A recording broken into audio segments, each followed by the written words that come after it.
What's going on, everybody? Welcome to another episode of Off the Couch Boxing. I'm your host, Reckless Rex Ruger. That's the Alexis Arguello puppet. Everything got fucked up tonight, but we're going with it anyway. And I'm your other host, Frank Benjis, and we're back with another one. We don't know why we are, but we are. But again, and this guy bailed me out before too, man. The great Mike Machine Gun Oliver, man. Where is he? Mikey! Do we got you? Mike, you're in the dark, as usual. What's going on, man? How you doing? Mike, I'm telling you, man, this is now 2 for 2, man, that you are my most valuable player. That's why the machine gun always comes through. I remember the last time I had you on, man, and I got so much good feedback from other fighters, man, who said, man, I love just hearing Mike Oliver come on and chop it up about boxing. And I remember you did that one at the last minute, and tonight we had one scheduled for 7 o'clock, and he just fucking bailed on us, man. So I said, you know what? Mike Oliver's on there right now. I'm going to throw him out a fucking invite and see if he wants to come on and chop it up. Nah, you know, hey man, listen, man. Anytime somebody back out, whatever, I'm available. Just hit me in my DM and I'll jump on quick. You see what I mean? That's an MVP right there, Benjis. Yes, it is. That's an MVP. If every guest was like you, Machine Gun, I'm telling you, man, the podcast world would be smooth sailing, man. See, the thing about this is, you know, a lot of boxers, they afraid to come out their shell. And I'm being honest, they afraid to come out their shell. So, you know, for you to put your name out there, I don't give you a newcomer or old beginner. You know what I'm saying? You know, jump on the podcast because you know why? You never know. You get a whole bunch of fans that will follow you on social media a lot, and then they go, you know, they look at what you do and everything. You know, Mike, I'm telling you, man. Mike, from your mouth to God's ears, man. I wish they all felt that way, my man. I really do, man. And listen, man, first of all, again, thank you for doing this, man. You hit me up with a message last week, man, fucking telling me that you weren't so happy with those Jake Paul fights. Nah, man, no. So, you know, like, you know, you gotta go way back. Like a couple of when it was, I forgot when it was. De La Hoya put it out there himself, like, you know, Jake Paul, you're a YouTuber. You need to sit down, you know. Which I don't got nothing about it because you know he is helping out the boxing right now by bringing us up and everything like that. But you know you calling out Mike Tyson, you calling out this person, you calling out this person, that person. Like, why are you doing that? Yeah, like you crazy. You know, you find a 60-year-old man could have a heart attack in the middle of the ring. If he die in the middle of the ring, what you gonna say then? Yeah. Well, he made millions. Yeah, but you know what? The thing about this is money come and go, but your life. Yeah. Your life, you know what I'm saying? Money come and go. You get money, it go one day, right? But your life, what happens to your life in the middle of the ring? Yeah. And we see it a lot. And sadly, we see it a lot with boxers, man. We do. You know what? Talking about that, I'm gonna go back now. I fought October, I think it was October. I know it's like 2015 around there. Richard Colon. Yep. I fought on that same card he fought. And I had this manager telling me, yeah, I got a good fight for you and everything like that. So now, remember, I'm walking around like 122, 126. Say, yeah, we got a good fight for you. So I get up there, I'm fighting one of the Petersons and everything like that. And so soon I seen Richie got hurt and everything like that. So when I went in there, you know what I'm saying, I said no to the referee, nope. After the first round to the referee, nope, I don't want to do it no more because, you know, I'm not fighting like 135 and nothing like that. I'm like featherweight and bantamweight, right? And like, you know, it's just a lot of shit, a lot of things going on right now with the boxing world right now.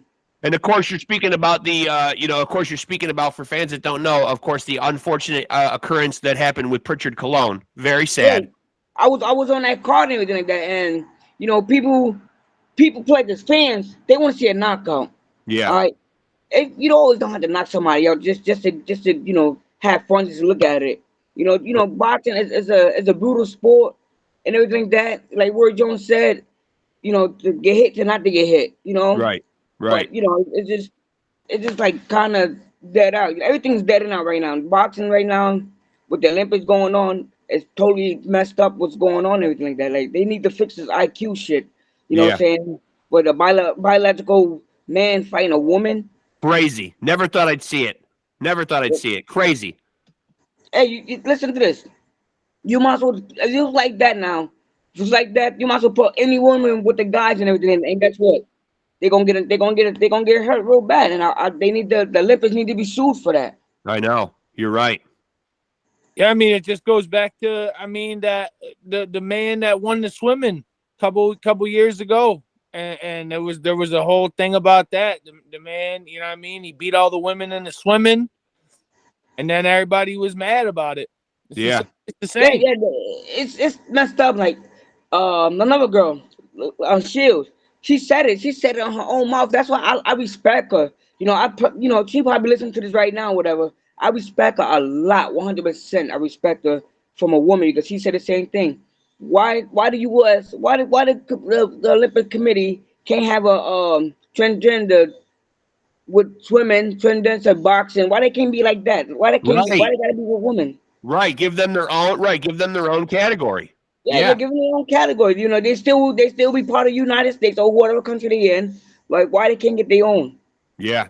Yeah. You make a good point. Now, I got to ask you something, man, only just because it seems like this is always a topic and it's always a problem in boxing, man. But, how do we fix the situation, man, where we're still seeing and we talk about it on the show all the time, some awful judging scoring wise. I mean, fights are still being scored like shit sometimes. You know what? I'm glad you said that too, because I was gonna MD you like when Shakur Stevens fought. Yeah. I was gonna MD you to tell you, hey, let's get on this, we'll talk about this and everything.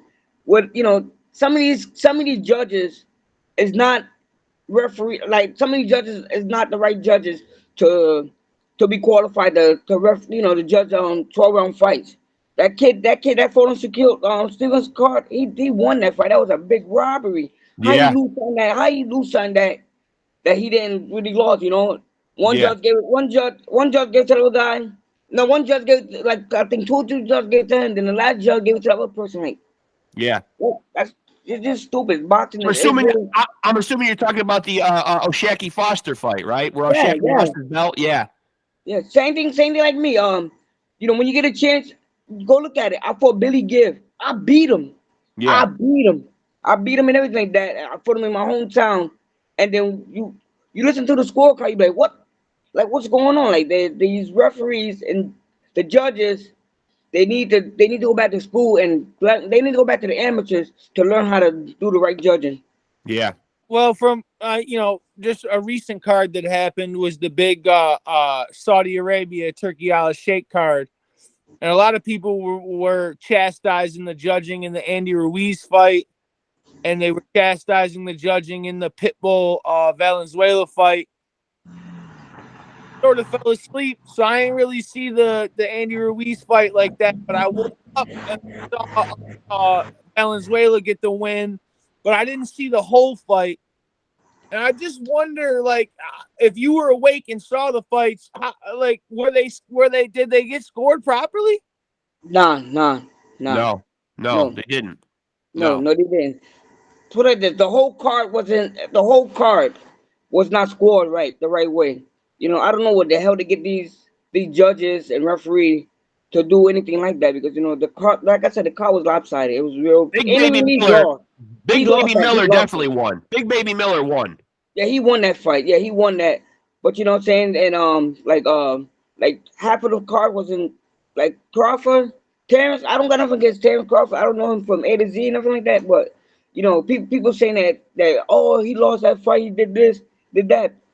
But you can't complain about it. He got the win. He got the win. That some judges saw it a different way than anybody else seen it.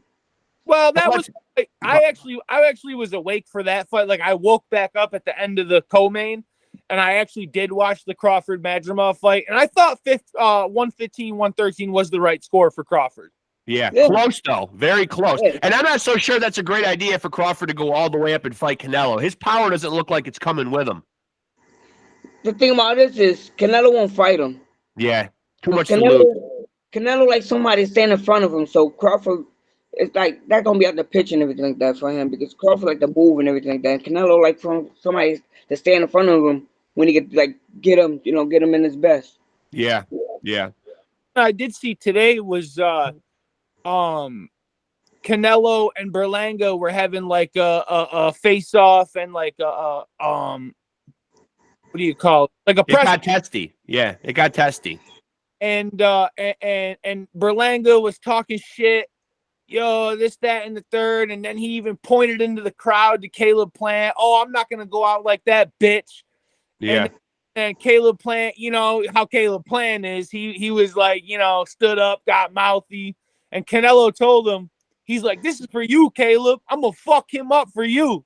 Yeah, now, I seen that. See, now we're gonna go back. Remember, Puerto Rico and Mexico, they always rival. They Big always time. they big time. They rival and everything like that. Caleb Plant, like I don't know him. You know, he came up as an amateur. You know, real late and everything like that. But you know, that wasn't a press conference meeting. That was Canelo and the other guy. So you should have kept your mouth shut and Yeah. everything. Yeah, you know that guy called your name out. Well, you should have said something way before Canelo was there. But it's gonna be a crazy fight because you know this dude, I don't you know I don't know from what kind of power he got, who he fought and everything like that. But if he wins, if he don't get hurt and everything, if he get through without getting knocked out, nothing like that, I think that'd be a good fight for Killer Plant to you know shut his mouth up. Well, right Berlanga, now, Caleb's. It's all about Well, I think on that other card, Caleb is scheduled to fight somebody that nobody knows, right? I mean, Travis McCumbee. I don't even know who the hell that is. I don't know who that is either. He's undefeated. He's undefeated. But Berlanga, though, if you remember, Berlanga was on a nice streak to start his career. Remember, he was knocking everybody out in the first round. Yeah, you could do that. You could do that and do like this. When you're a pro, you could your high cube is like 1,000. So you could knock anybody out. Then once you come down and started filling out the fights and everything, it get hard. So Yeah. it's hard to knock somebody out. Like Tank. Tank is actually he's a on my list. He's a pound for pound person. All right, Yeah. No doubt. he's like a humble person, and people they go after him like he's a humble person. He came up in a rough like a rough environment. He foster care. You know, being around drugs. Being around this, being around that. Got arrested. He went to jail. Got Yeah, out of Baltimore. jail. Baltimore's a rough city. Yeah, it's a Yeah. rough city, and a lot of people going after him. He's trying to he's trying to put money, he's trying to put food on the table for his family. Get that guy. Everybody, black, white, Puerto Rican, what up? We all need to stop going with the bull junk and support these people because you know why they get in there for the fighting for their life to put food on the table for their family, and Yeah. people Yeah. don't see that. Putting their lives on the line. I gotta say though, man, in that that press conference with Canelo and Berlanga was getting a little sweet with that street shit, and I'm not sure if I really respect that too much. Yeah, he was. Yeah, but let him. That street shit don't mean nothing. Once Yeah. once that September 14th come, that street shit don't mean nothing.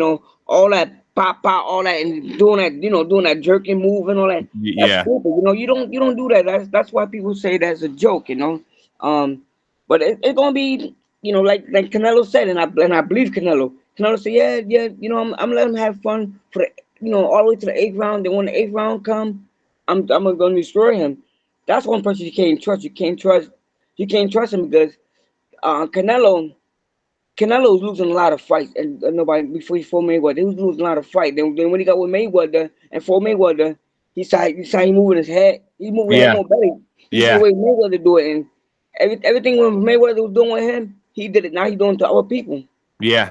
Yeah. He did improve a lot from the May. Yeah. After he fought Mayweather, man, that's when he really hit his stride and started to get really, really good. Yeah, he got it with he fought Mayweather.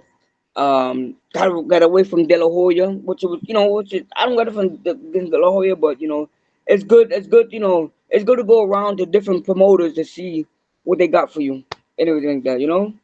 And so I got to ask you, man. Back when in your fighting days, after you made weight and after you had a fight, I don't think I asked you this the last time. What was your go-to meal, man? What did you have to eat right afterwards? Man, I used to eat everything, man. Whatever I could get in my body to put right back in there. Besides besides greasy food like pizza and stuff like that, I go get something like probably like salmon. I go get something real light first to settle in, and then once when I settle in, I go back probably again probably the next day or whatever to build all that back up because once you make weight, it's hard that it's hard to not to be hungry. and everything like that. So that's all my fights. Every since I've been a pro, from 122 all the way to 126, I never had no trouble. I always come in like probably like 2 pounds light or 3 pounds light, or sometimes I come right on the buzzer, and then when I come on the buzzer, I go straight to the buffet at the Foxwell Casino or Mohegan somewhere I'm fighting at. I go straight over there and just eat what I could eat and just put that pound back on. Sam So, sounds way too healthy.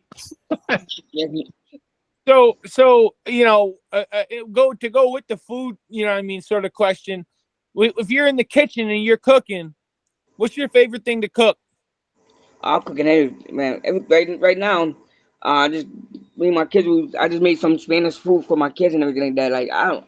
It's just certain things, like say like if I'm not in town, if I'm fighting out of like Florida or somewhere like that, I have my old trainer that we was in Florida, and he want to go get some soul food. I said, man, listen, man, I want some rice and beans, man. Find me a place, find me a place with rice and beans. So we was in Florida, and what it was by the Hard Rock Cafe in Florida, and so I told him, I said, man, listen, find me a place that we could get something for Puerto Rican restaurant. He said, man, the dude said, man, something sucks. I said, you gonna take us? The dude took us. I made the driver take us all the way to where we gotta go to get Puerto Rican food and everything like that. Actually, the last time I had you on, you were throwing down in the kitchen. You were Yeah, cooking. yeah. And I want to go back to your boxing career too. Another question I wanted to ask you, man. Like, when you're training, is there a certain artist or a certain music that used to gear you up and get you pumped up when you were training, man? What was the go-to music back in the day? Well, when I was in before I got with John Scully, before I got Yeah. with him, I got with Scully around I think 2006, I believe I got Shout with out Scully. Iceman. Shout out Iceman. I'm glad you brought up his name. We've had him on here a bunch of times. We love him. We salute the hell out of him. He's out there raising money, man, and Yeah, yeah. grinding and doing what he can for disadvantaged fighters and guys that need help. John Iceman Scully is the patron saint of boxing, bar Yes, none. sir.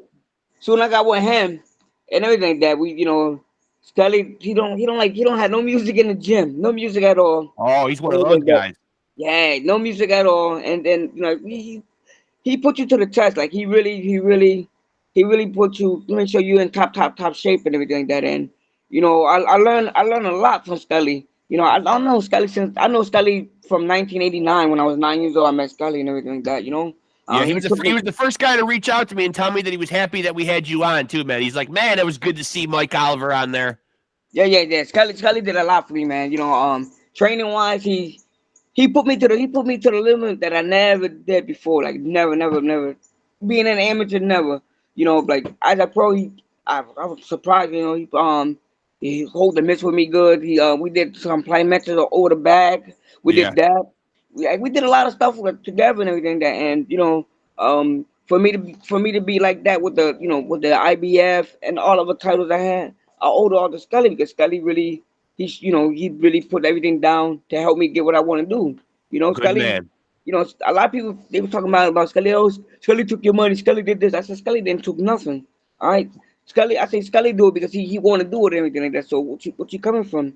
Then everybody when they found out, oh, I'm sorry. I said yeah, Scully didn't do nothing. I said Scully helped me out to who I'm is right now. Yeah, he's the So best. in the vein of Iceman Scully, there's a big fight supposedly coming up with a guy that he works with, Artur Beterbiev, and with against Dmitry Bivol. A fight I'm super intrigued about and can't wait to see. And I was so sad when it fell through the first time. I'm curious what your take is on that fight. Well, the thing about it is, you should be sad that it fell through because Yeah, Scully doesn't play. All right, when you're in camp with Scully, and I found the hard way to it when I was in Pocono with Scully. I fought 2011 in Puerto Rico, and with a messed up shoulder and everything like that. Scully like, don't worry about it. So when you got something hurting your body, just go with your mind. Scully like, don't worry about it.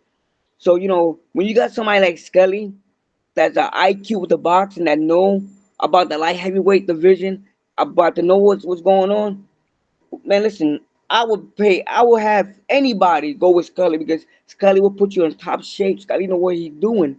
yeah. He's not like all these trainers. Oh yeah, come on, let's get into no. Scully will make sure you're in training camp and everything like that. He do a lot for you. Like he will sit there and do a whole lot. Keeps you on Scully, point. he, Keeps he you on gets right point. on point. He Yeah. gets right on point, and everything like that. And it's like Scully have a beautiful daughter too, man. Scully got to keep going to these places, to Canada. His daughter got to stay back and everything like that. But Scully, he's a wonderful father, and he's a wonderful good friend and everything that help out the community. He did a lot. He did a lot for San Juan Center when he was around. Did a lot for Duke. Did a lot for me. Did a lot for Hartford. He's like one of the best And in so there's Hartford, Connecticut. there's no way in hell, man, that he's in Better BF's corner and Better BF doesn't win, right? That's impossible. Nah, that's impossible. Scully gonna be there 100%. Scully gonna be there like 100%. Like I love Scully, and Benavi, he's strong. Scully was telling me. I talked to Scully on the phone. Scully said, "Yeah, I'm in camp right now. I'll talk to you later." Okay, Scully, no problem. Because the thing about this is, I was living in Hartford. I moved out of Hartford. I'm in Vernon, Connecticut. I'm working on a gym. I'm working on a boxing gym out here. Gonna be the Power Gym. And I hit Scully up. I said, Scully, listen, I might be getting a gym pretty soon in Vernon. I want you to come along with me. And Scully said, all right, yeah, let me know. He always hit me, let me know. Of course, Scully, I'm gonna Yeah. let you know because you's the best guy. That's the only trainer I know in the state of Connecticut will drive his kids from here to Ohio without no rest, without Yeah. stopping. Yeah. The man is Without, yeah. It's like the man has just got boundless energy. He never yeah. stops. Like he like we go he come and get you. So when he come and get you in his little car, or he used to have a van, whatever he get, come and get you, and then we driving. When you think you stopping like to New York or whatever, the Philly or whatever, just a sightseeing, nah, bro. So you wake up, it's the sun. You like what? Where am I at? So he's like, yo, you in Ohio? We in Ohio. He drive from we drove one time Cincinnati, Ohio. One time it was me, Scully, and Orlando Cordova. Then we did it again on Ohio State Fair. We did it. I'm like, man, yo, how the He hell this dude? grinds. Yeah, Yeah, he he grinds. grind. And the thing about this is, Scully, he paid for out his own money. Driving the gas and come out his own pocket because Yeah. He's Scully, generous. Scully, Scully is the god of the boxing because Scully would do anything. For the kids and everything, he go right out the way with it. Yeah, he is a good man. Now I got to ask you, man. And of course, this is strictly opinion, man. But who is your Mount Rushmore of all-time greatest boxers? Your top 4 of all time. My top 4, I always like the Roy Jones. He's Yeah. one of. I met Roy Jones. He's one of them. Roy's been making it on the list a lot lately, Benji's. Yes, he has. He's been getting a lot of love on here lately when we've been asking this question. Yeah, Roy Jones number 1. I love Tyson. I met Tyson. Who else? I'm gonna go with Floyd Dad. Floyd Dad is cool. I'm gonna put him in Okay. it because seeing Taught him everything he knows. he a lot of things. Aaron Pryor. Oh, I'm glad to hear the Hawk getting some love on here. I know people sleep on Aaron Pryor, man. Aaron Pryor, man, beat the great Alexis Arguello. Sorry, Alexis. Yeah, and then Nice. then I'm not gonna. And this is crazy. And then the last person I'm gonna name is crazy. It's crazy because nobody they be like, what? I'm gonna pick my boy Hector Camacho Sr. Oh, I love that pick. He never gets any love on here, man. I know, man. Jesus Christ, man. Fucking yeah. I'm surprised, man. I think in 150 episodes, no one has shouted him out except for his son, man. We've had Camacho Jr. on here before, man. But nobody is, and obviously that's his father, so that, he has a special place in his heart. But nobody ever puts Camacho up there, man. Camacho had it all. And one thing we talked about with Camacho Jr., man, was that guys really weren't that flamboyant, before Camacho came around. They weren't wearing the skirts. They weren't flashy. They weren't, you know what I mean? Like he kind of brought that to boxing, the entertainment aspect, in a big way. All that flashy junk, the skirt pants, the costume, the dancing and everything like that. It wasn't Prince that Camacho. He brung that in. Yeah. He brung all that dancing, all that clowning junk and everything like that. He brung that in. But Junior, that's a close friend. That's a real. When I say close friend and about it, he's a real close friend. and everything. And I never knew that was Camacho's son. So they was telling me, and I'm like, sometimes I'm like, man, that's bullshit. We was in 2000. It was '94. We was in Michigan, the Junior Olympics. They're like, yeah, that's Camacho's son, son and such. Like, man, whatever. That's bullshit. Like that's bullshit. That's bullshit. That's shit. So after a while, like I talked to him. He said, yeah, my father's name had to Camacho, such and such. I said, bullshit. He showed me pictures. Like, I said, oh man, all right, cool, cool. Then his father came to Connecticut. That he had a fight in Foxwood and with Louis Masonette. And I had a picture of his son, me and his son. We was in like I said, we was in Michigan. And I said, hey, do me a favor. Can you get this to your son? He said, oh man. He said, all right, I'll give it to my son. And I talked to his son. I said, hey, did your father give you that picture? He said, yeah, man. And he showed me on Facebook like this. Can you go to the picture right here? Extremely tragic what happened to Camacho Sr. Awful. Yeah, it's sad, Puerto Rico is it's dangerous, Yeah, very. He was at the wrong place at the wrong time, Especially when you're dabbling into things that he's dabbling in. He was obviously, into some dark stuff too. So yeah. He did some dark stuff, but that dark stuff wasn't for him to get killed and everything like that. Like, doesn't deserve to die, right? Yeah. And the thing about this is, like I said, I know people in Puerto Rico. They say that, and that person that really did the shooting, he got out. He said, yeah. He said, I didn't know he was in the car. I didn't mean to kill him. And everything. Yeah, you're right. You didn't mean to kill him, but things happen. It was a big loss for all boxers. People gotta realize that when a boxer loses their life, it affects all of us because we all family. No doubt, it's like a big fraternity. Yeah, I love hearing you say that too. It is like a big brotherhood. It is. Yeah, it's a big brotherhood. We could talk all the time we want in the press conference meeting. We could talk about people on social media, but do we really mean it? No. Right. Like I said, we all like brothers and everything. It's like this Republican versus Democrat. Yeah. That's what it is. So the Republicans want the Democrat go against each other and everything like that. And it's kind of crazy.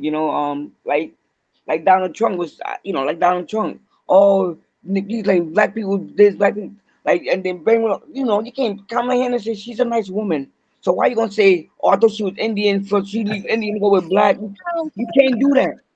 Mike Oliver's getting political on us on here now. you can't do that because you gotta don't go after that person. Go after what you gonna do for the world. What you gonna do for what you can help out better with the community. What you can help out build better with the police. Help out better with the ongoing war that's going on because a lot of people losing their life and everything like that. And now since Trump came back, a lot of things been happening and everything like Hulk Hogan, old ass need to sit his old ass down, Come on, you shot my hero. Oh, you try to kill my hero and everything like that. Like you gotta understand. Yeah. Boxing is the same thing like going for president. Yeah. Same thing with the Olympics. Same thing like that. You gotta to order to win a race or order to win the fight, whatever. It's not a race. It's a fight.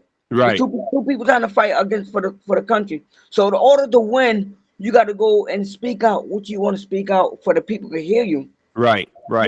So she could say one thing, then he could say another thing that we don't like. Whatever she say we like, we're gonna go for her. I told you Mike Oliver would come on here and bail us out, Benjis. You see what I mean? You're gonna go for that. Same thing with the boxing. Boxing, if you wanna, Canelo and the other two fighting, right? Just don't call both of them. Don't boo them. Like cheer them on because you know why? They're spending your money on two people that out there they had butted and everything like that. Cheer them on. Like come on, we gotta have fun with us fighting because right now UFC gonna pop right back up and go right back up. Yeah, we got Jake Paul and Logan Paul and the boxing. Why? Because they're YouTubers and they bring a lot of things to the table. So we gotta do more things and instead of us fighting with each other over social media. Oh, this person say this person say that. Forget about that, man. We gotta make the fight happen. We gotta make the fights happen.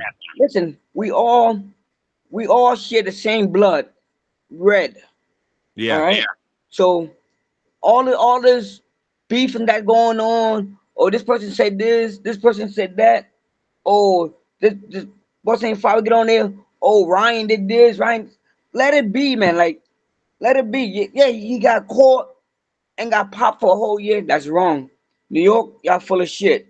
Yeah. I know some of y'all New York people got, I know them got you on your social media. They full of shit. I'm glad you're Canelo, saying that, though.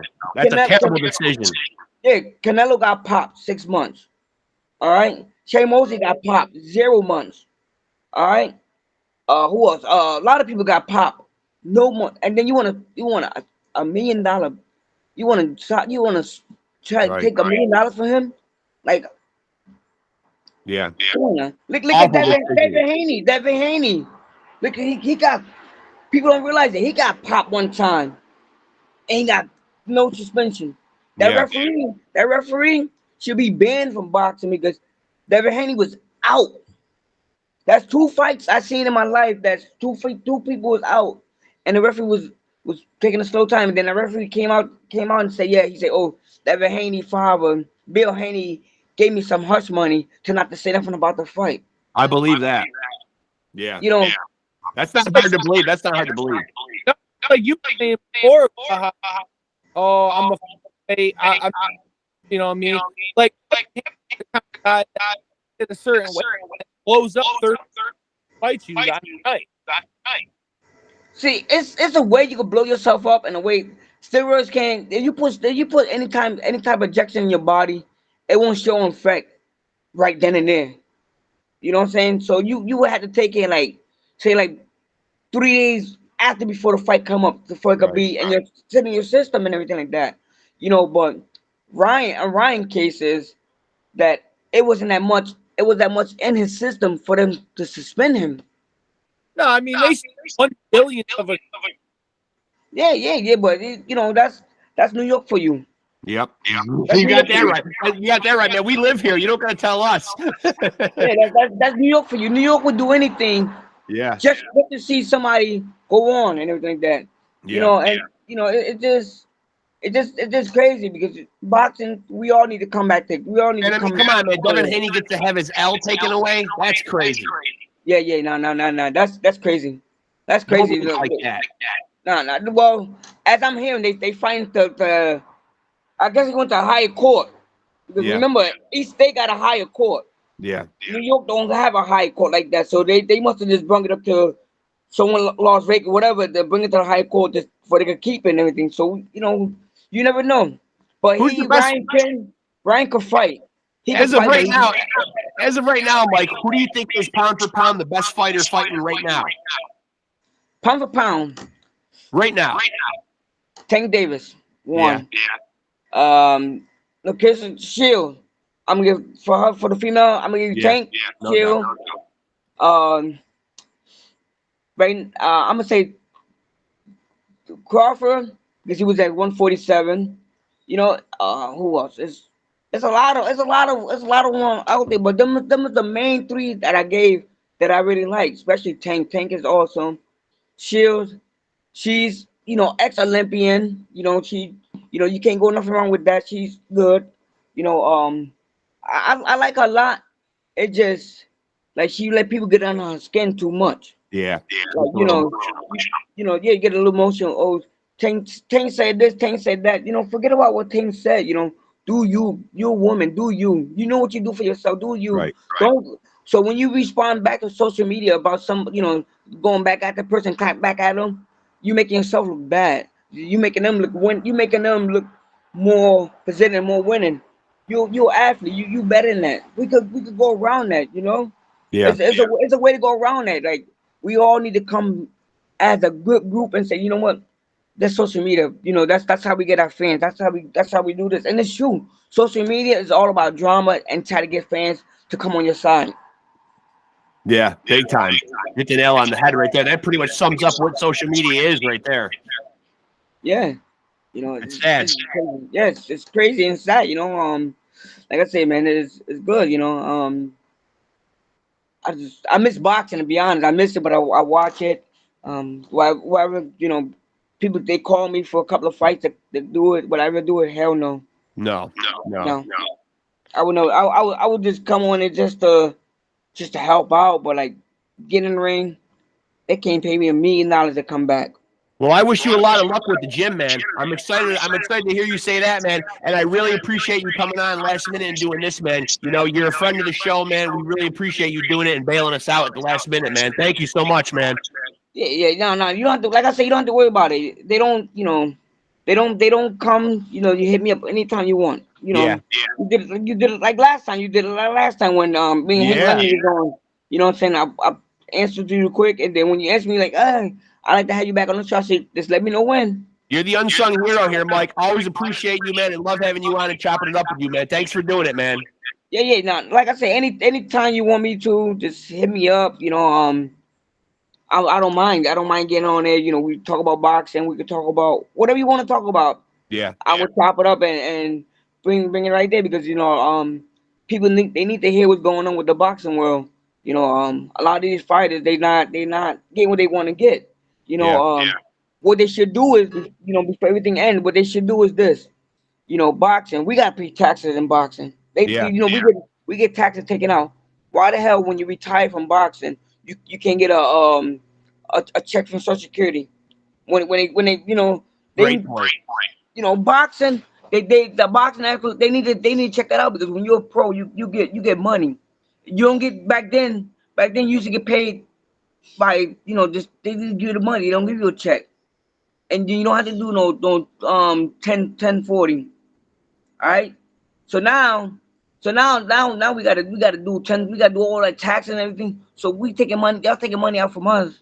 So why when we retire from boxing, why why you cannot give up Social Security to a person that was boxing? Right. There should be something there. There should be something there for retired boxers. Yeah, I agree with you, man. And Scully, that's why I'm saying Scully is the voice of boxing. Like Scully is the really voice of boxing. You don't know who I'm talking about. His name is John Iceman Scully. Go to his Facebook page. He got a YouTube page. I don't know. He got so many social media pages and everything. He's always raffling off stuff. He's always trying to help boxers. Yeah. He always try to help a lot of people. He try to matter of fact, I think he did something for Richard Colon one time. Yeah. Not only him, Deontay Wilder, another great heavyweight fighter. He sit there and cried for Richard Colon. A grown man cried for another man that got hurt. And it's right, this kid, he can't have no kids. He won't even, And when I got him as a friend on Facebook and TikTok and everything. I follow him a lot and everything. And I see him, he go, ugh.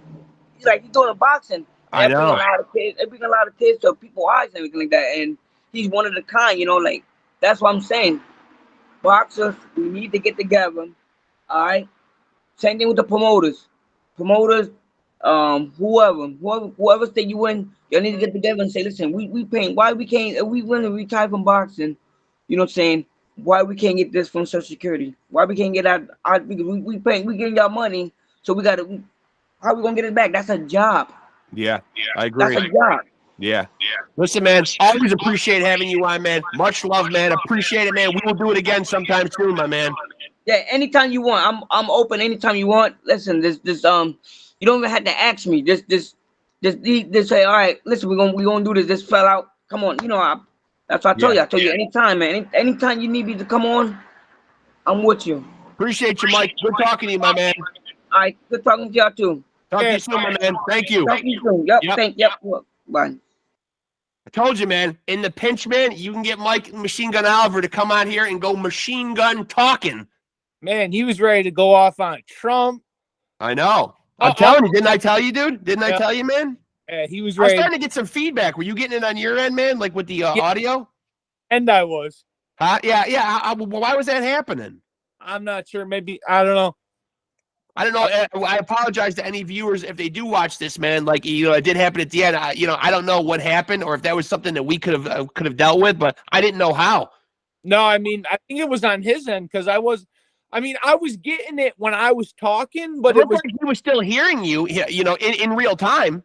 Yeah, but it was like it was coming from his device. An echo. Yeah.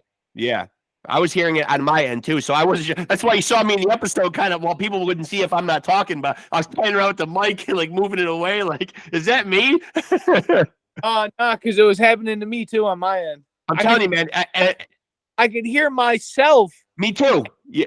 To him through his phone. The exact same thing that was happening to me too. Yeah, it was. Yeah, so I'm glad it wasn't just me, man. Apologize if people watched this and heard that at the end. It was some kind of a glitch that we were powerless to or whatever, man. But you know, as we always say in podcasting, there's no crying in podcasting. Sometimes we get glitching. Sometimes we get bad audio. We get video problems, man. We're at the, we're at the mercy of technology, man. But shout out Mike Machine Gun Oliver, man. Always a favorite dude. Love chopping up with him, regardless of how many views it gets, man. Regardless of any of that shit, man. Mike Oliver just likes to come on and chop it up, man. So I always fucking salute that. And he also has respectable thoughts and inputs. Yeah, he does. He's always got an ear to the pavement. He's always keeping up with what's going on. He's always like, he'll text me once in a while, man, like, during a big fight card and, ask me what I thought of the fights. He'll do that from time to time. You know what I mean? He's got some very good, valid ideas on, like, aftercare for boxers, as you can hear. I mean, he certainly puts respect where it's deserved, man. He recognizes all the great, amazing stuff that Iceman John Scully does. You know what I mean? He makes a good ambassador and a good representation of the sport, And with that being said, man, like and subscribe, hit the notification bell on YouTube. Yes. Facebook. And guess what? I'm going to say it.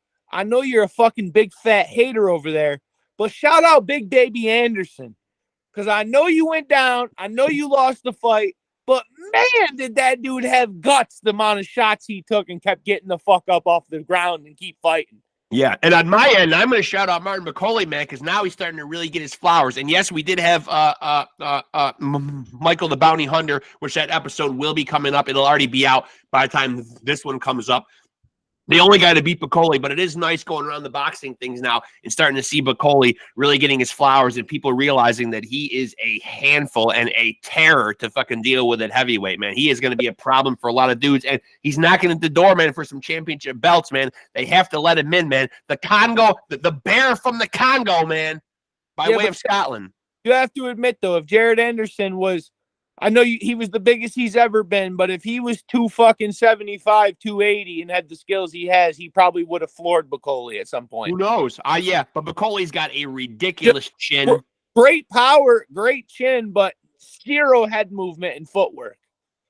Yeah, well, when you're punching a hole through the other guy's sucking face, man, there's no real reason to have to move your head. That's why there's a big call for bridgerweight divisions and super heavyweight divisions, because there's fight between 230 and 280.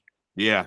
It just is what it is. Like, I mean, Martin McCauley's not worried about him moving his head because he's too busy fucking moving his hands and putting them through your face and having him come out the other side. The problem is, though, is if you made a super heavyweight division and had a bunch of guys that were 280 fighting each other, then it's gonna be big fights. You know what I mean? They're gonna be crazy wars. It's gonna be all guys that look like Martin McCauley fighting each other.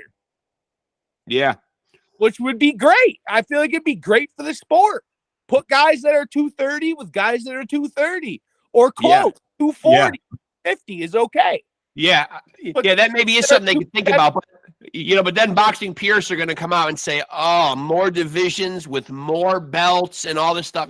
So Boxing Purists, the last thing they're going to want to hear is more weight divisions and more belts being added to the already cluttered sport. The boxing purists that you're talking about never stepped in a ring and never took a fucking punch. So they can say what they want, but they don't know. Yeah. So I don't know how many guys right now could be super heavyweights, but there are a few: Tyson Fury, Bacoli, Big Baby Miller. There are a few of them who are at that 270, 275 mark and like north of it. So I mean, you think, dude? There's more guys that cut weight and get to a certain area. Yeah. Where if they didn't have to do that to make super heavyweight, they would. Right. And some of these guys are monstrously big guys. But then again, man, the other team is taking the fight, knowing full well that Jared Anderson can't match the size and the strength of Martin McCauley. He did the best he could coming in, north of 250 or whatever, man. But even north of 250 is not going to be enough to deal with a grizzly bear like Martin McCauley, who I am in the process of trying to get on this show.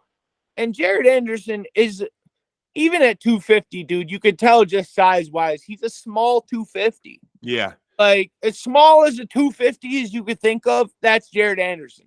And I think people do know, man, that when I say I'm trying to get Martin McCauley on here, just know, folks, you should be tapping into this because I'm in the process of trying to get goddamn near everybody on here. And with that being said, Gary Busey, because I can go 15 seconds with anything. Yeah, and thank you for the last-minute, game-saving, making the call to the bullpen and getting Mike Machine Gun Oliver in here, man, to spit it with us, man, and chop it up with us, man. God bless Mike Machine Gun Oliver, man. Just a guy that just is literally the off-the-couch boxing MVP. He did it to me before, man, when I needed somebody at the last minute, man. You know, I was going to schedule to have him on. Someone canceled, and I said, hey, someone just canceled, man. How about right now? Boom, hit me with it. And then tonight, man, had a last-minute cancellation, and boom, there was Mike Machine Gun Oliver coming through like the clutch MVP that he is. So shout out to him. He came through for Off the Couch Boxing tonight in a big way. That's why he's a friend of the show. That being said, if you want to be a champion, much like Mike Machine Gun Oliver, if you want to be a champion, you got to roll with the champs.